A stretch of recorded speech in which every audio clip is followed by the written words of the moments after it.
بسم اللہ الرحمن الرحیم۔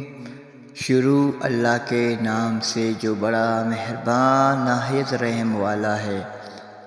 الحمدللہ الذی خلق السماوات والارض وجعل الظلمات ونور ثم الذی کفروا بربہم یعدلون۔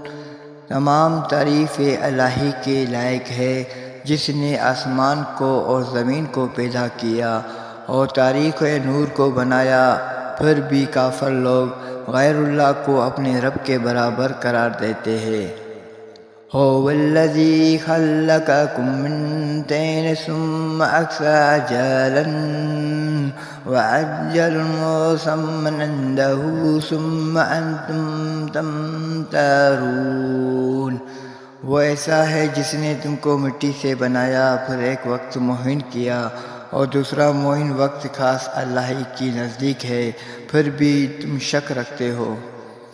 وَهُوَ اللَّهُ فِي السَّمَاوَاتِ وَالْأَرْضِ وَيَعْلَمُ سِرَّكُمْ وَجَهْرَكُمْ وَيَعْلَمُ مَا تَكْسِبُونَ۔ اور وہی ہے محبود برحق آسمان میں بھی اور زمین میں بھی، وہ تمہارے پوشیدہ حوال کو بھی اور تمہارے ظاہر حوال کو بھی جانتا ہے، اور تم جو کچھ عمل کرتے ہو اس کو بھی جانتا ہے۔ وَمَا تَأْتِيهِم مِّنْ آيَاتِ رَبِّهِمْ إِلَّا كَانُوا عَنْهَا مُعْرِضِينَ۔ اور ان کے پاس کوئی نشانی بھی ان کی رب کی نشانیوں میں سے نہیں آتی مگر وہ اس سے اعراض کرتے ہیں۔